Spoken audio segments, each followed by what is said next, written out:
Halo sobat, jumpa lagi melanjutkan kisah Nogo Sosro dan Sapu Intem untuk sobat semua. Pada kesempatan ini kita mengambil episode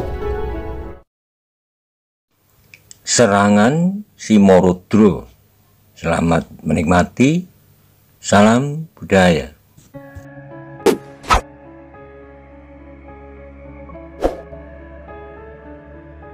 Pada episode sebelumnya dikisahkan bahwa setelah terjadinya geger di Kelurahan Gedangan oleh karena ulah Sawung Sariti, Maiso Jenar diminta untuk memimpin daerah itu.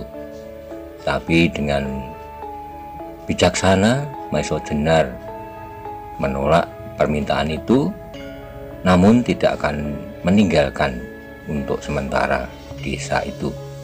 Bagaimanakah kelanjutan kisahnya? Simak bersama-sama.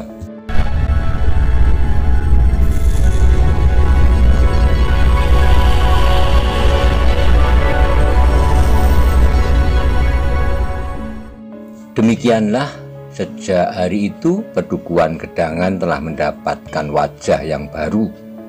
Pedukuhan kecil itu berhasil mencapai kedamaian dan ketenangannya kembali setelah beberapa orang kepercayaan Wirodopo bekerja mati-matian memberikan sesuluh yang diperlukan kepada mereka yang telah tersesat. Pada mereka yang mendapat banyak janji dan harapan-harapan yang diberikan oleh lurah mereka yang lama, yang telah hilang ditelan api yang diminyaki oleh ketamakannya sendiri. Berbeda dengan keadaan di pedukuhan kecil itu, perasaan Manahan dan Handoko sendiri selalu digelisahkan oleh angan-angan mereka tentang beberapa masalah yang belum terpecahkan. Apalagi ketika ternyata kehadiran Bagus Handoko telah diketahui oleh Sawung Sariti yang pasti akan sampai ke telinga Lembu Soro. Hal itu bukanlah suatu hal yang boleh diabaikan. Selama Lembu Soro masih mengingini daerah perdikan Banyu Biru yang kelak akan dilintirkan kepada anaknya, selama itu nyawa Bagus Handoko selalu dikejar-kejarnya. Manahan masih saja menebak-nebak laskar mana sajakah yang telah dipergunakan oleh Sawung Sariti untuk membunuh Sawung Rono. Mungkinkah ia mempergunakan laskar Pamingit atau laskar sewaan yang lain? Menurut perhitungan Manahan, Sawung Sariti pasti telah mempergunakan dua golongan laskar yang paling tidak tahu menau. Laskar pertama adalah laskar Pamingit yang harus bertahan bersama-sama dengan laskar Gedangan, sedangkan laskar yang lain harus menyerang rombongan mereka. Dalam keributan itulah Sawung Sariti menghabisi jiwa Sawung Rono. Mungkin dengan tangannya sendiri, mungkin dengan tangan kedua pengawalnya yang berwajah seram itu. Mereka mendapat perintah untuk dengan bersungguh-sungguh bertempur mengusir para penyerang yang menurut lurah mereka akan merampok pedukuhan kecil itu. Bahkan dari lurah yang tamak itu, mereka mendapat janji menerima upah yang tinggi. Hal ini adalah sama sekali tidak wajar, bahwa berjuang untuk tanah serta kampung halamannya dijanjikan orang untuk menerima hadiah. Tapi dalam beberapa hari saja bekas-bekas peristiwa itu sudah mulai dilupakan orang. Mereka mulai bekerja keras membangun pedukuhan dengan petunjuk-petunjuk Manahan dalam berbagai segi. Dari segi pertanian, perkebunan sampai pada segi-segi pertahanan dan pertempuran. Beberapa orang yang memang berbakat serta mempunyai kemungkinan untuk menerima ilmu tata berkelahi mendapat latihan-latihan kilat dari Manahan dan Bagus Handoko yang kemudian terpaksa mempergunakan namanya sendiri, Aryo Saloko. Tetapi agaknya anak itu lebih senang dipanggil Bagus Handoko. Suasana yang tenang damai namun penuh dengan daya gerak dan pencapaian nilai yang jauh lebih maju dalam segala segi itu tiba-tiba menjadi sangat terganggu. Paduan kecil yang hampir tidak mempunyai banyak persoalan dengan lingkungan di luarnya, pada suatu saat mendadak telah dikacaukan oleh kedatangan orang-orang berkuda dari arah tenggara. Laskar berkuda itu tanpa sebab dan tanpa bertanya sesuatu langsung mengadakan pembunuhan dan pembakaran dengan ganasnya. Pada suatu subuh yang kelam di permulaan musim ketiga, pedukuhan kecil itu digetarkan oleh suara titir dari setiap kentongan yang ada di pedukuhan itu. Tiap laki-laki mulai dari yang menginjak usia dewasa sampai mereka yang masih dapat tegak segera berloncatan bangun dan berlari-larian berkumpul di halaman lurah mereka yang baru, Wirodopo, dengan senjata siap di tangan. Di halaman itu tegak seperti batu karang Manahan dan Bagus Handoko. Dahi mereka nampak berkerut-kerut penuh dengan teka-teki tentang serbuan dari orang-orang berkuda yang seolah-olah tanpa sebab dan tanpa woro-woro. Sedang Wirodopo sendiri sibuk mengatur barisan laskar gedangan, dibantu oleh beberapa orang kepercayaannya. Dalam pada itu datanglah berlari-larian seorang pengawas yang melaporkan bahwa pasukan berkuda itu dipimpin oleh dua orang suami istri. Tergetarlah dada Manahan mendengar laporan itu. Karena itu segera bertanya, "Kau melihat kedua orang suami istri itu?" "Ya Tuan, aku melihat sendiri. Beberapa kawan kami yang mencoba menahan serangannya menjadi binasa hanya dengan sapuan tangan mereka," jawab pengawas itu. "Bagaimanakah bentuk tubuh mereka?" tanya Manahan mendesak. "Si suami bertubuh gagah kekar, berambut lebat, hampir menutupi seluruh wajahnya. Istrinya bertubuh tinggi ramping, berkuku panjang, seperti seekor harimau betina," jawab orang itu pula. "Simorodro Gunung Tidar," desis Manahan. Mendengar nama itu, hati Wirodopo tergetar. Begitu pula mereka yang pernah mendengar nama itu, termasuk Bagus Handoko. Bagaimanapun besar jiwa kepahlawanan penduduk Gedangan serta kecintaan mereka terhadap kampung halaman mereka, namun mendengar nama itu diucapkan, hati mereka menjadi terguncang. Simorodro Gunung Tidar di telinga mereka adalah seolah-olah nama hantu yang siap menerkam nyawa setiap orang yang melawan kehendaknya. Tapi yang sama sekali tak mereka ketahui, apakah salah mereka terhadap hantu-hantu itu sehingga pedukuhan itu harus menjadi korbannya. "Tuan," kata Wirodopo, "lalu apakah yang mesti kami kerjakan apabila benar-benar yang datang itu Simorodro Gunung Tidar?" Manahan menyesal telah menyebut nama itu, sehingga telah menakut-nakuti dan memperkecil hati mereka.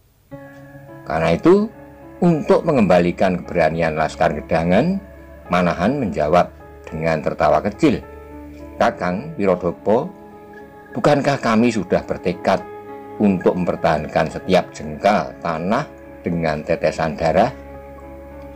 Sedangkan mengenai suami istri Simorodro itu, serahkanlah kepadaku serta anakku Bagus Handoko.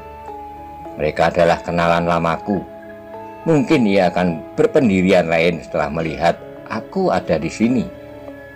Untuk beberapa saat mereka nampak ragu-ragu, tetapi hati mereka kemudian menjadi tegar ketika mereka melihat Manahan melangkah diikuti oleh muridnya dengan wajah yang tenang ke arah api yang menyala-nyala di ujung pedukuhan itu. "Kakang Wirodopo," kata Manahan, "sebelum meninggalkan halaman, kepunglah mereka, hancurkan laskarnya sedapat mungkin, biarkan pimpinannya aku layani dengan muridku ini."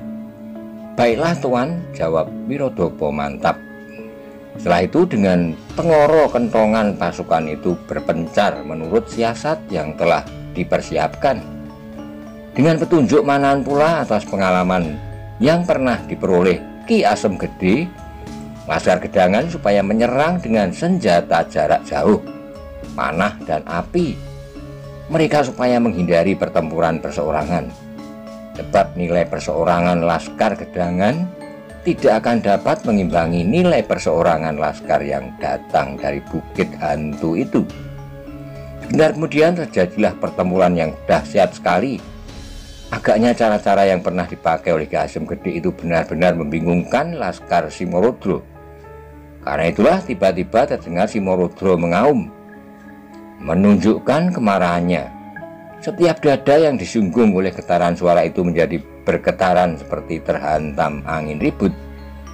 Suara yang terlontar dari mulut harimau liar itu benar-benar dahsyat akibatnya.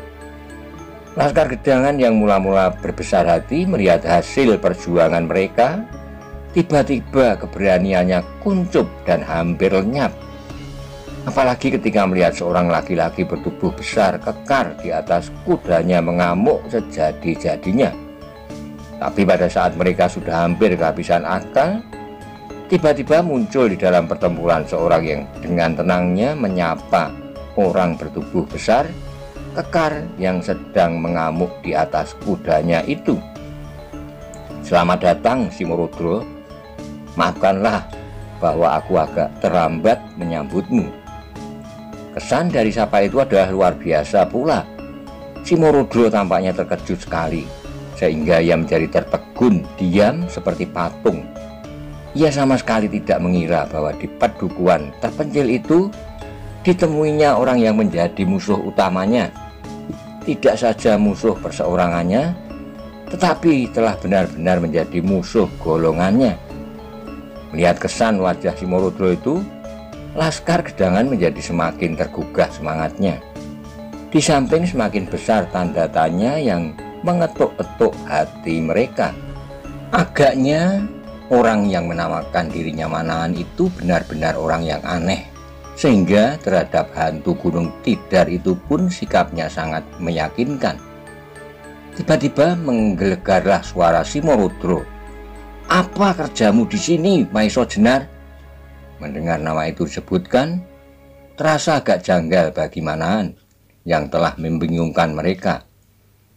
"Aku datang di pedukuhan ini sengaja menunggumu setelah beberapa lama kita tidak bertemu," jawab Manahan sambil tertawa pendek. Simorodro terdengar menggeram, marah. "Jangan campuri urusanku untuk menumpas tikus-tikus yang telah berani membunuh beberapa orangku beberapa waktu yang lalu." Berdesirlah hati Manahan oleh jawaban itu. Segera ia dapat menghubungkan kedatangan Sawung Sariti, serangan laskar yang tak dikenal, serta keributan-keributan yang ditimbulkan. Karena itu segera ia menjawab sekaligus menebak, "Simorodro, agaknya engkau telah menjual diri kepada Sawung Sariti untuk membunuh Kakang Sawung Rono." Kembali Simorodro menggeram. "Apa pedulimu? Ketahuilah," sahut Manahan, "akulah yang telah membunuh beberapa orang yang tak aku ketahui golongannya dalam keributan-keributan yang timbul. Aku sangka mereka adalah orang-orang pamingit atau manapun yang tak ku kenal. Dan mereka itu telah ditelan api yang dinyalakan oleh Sawung Sariti sendiri." Mendengar keterangan Manahan, mata Simorodro suami istri menjadi merah menyala-nyala. Mereka yang belum pernah mengenal wajah itu menjadi menggigil ketakutan. Bagus Handoko, seorang yang hampir tak mengenal takut, hatinya menjadi berdebar-debar pula. "Kalau begitu," terdengar suara Simorodro bergetar hebat, "kepadamulah aku harus menuntut balas." "Memang demikianlah adilnya," jawab Manahan. "Karena itulah aku sudah bersedia melayanimu bersama-sama dengan anak angkatku ini." Sekali lagi Simorodro menggeram hebat. Ia sama sekali tidak mau tersinggung kehormatannya sebagai seorang yang percaya kepada kekuatan diri. Karena itu segera ia berteriak gemuruh, "Hentikan pertempuran. Aku ingin mendapat penyelesaian yang adil dengan Maiso Jenar." "Bagus," sahut Maesojenar. Agaknya engkau dapat pula bersikap jantan. Saat kemudian berhentilah pertempuran antara laskar Gedangan melawan laskar dari Bukit Tidar. Segera mereka berkerumun untuk menyaksikan pertunjukan yang jarang terjadi di pedukuhan kecil itu. Tiba-tiba belum lagi mereka bertempur, terdengarlah suara istri Simorodro itu melengking. "Kyai, serahkanlah orang itu kepadaku. Biarlah aku saja yang menyelesaikannya. Bukankah aku sekarang berbeda dengan 2-3 tahun yang lalu?" Mendengar kata-kata itu, hati Manan berdesir. Meskipun ia tahu bahwa maksud kata-kata itu untuk menakut-nakutinya, tapi tidaklah mustahil bahwa apa yang dikatakan itu mengandung kebenaran. Sebab selama itu ayahnya Simorodro tua dari Lodoyo pasti tidak tinggal diam. Ilmunya yang mengerikan, macan liwung, serta kecekatannya bergerak yang mirip seperti seekor harimau sangat menakjubkan. Kemudian terdengarlah Simorodro menjawab, "Berikanlah kesempatan pertama kepadaku, sebab suatu kehormatan yang dapat kami berikan kepadanya yang terakhir." Manan benar-benar tersinggung mendengar kata-kata itu. "Jangan berebut dahulu, kalian akan mendapat giliran masing-masing. Tetapi kalau kalian masih membiasakan diri bertempur berpasangan, biarlah Bagus Handoko membantuku. Sebab aku merasa pasti bahwa aku tidak akan mampu melawan kalian berdua." Merahlah telinga suami istri Simorodro mendengar jawaban itu. Apalagi yang disebutnya dengan nama Handoko tidak lebih dari seorang anak-anak. Karena itu dengan marahnya harimau liar itu menjawab, "Baiklah, biarlah aku binasakan engkau sampai kepada muridmu, supaya untuk seterusnya kau tidak selalu menggangguku." Selesai dengan kata-katanya itu, segera suami istri itu meloncat dari kudanya dan dengan gerakan seperti badai mereka menyerang Manaan dan Bagus Handoko.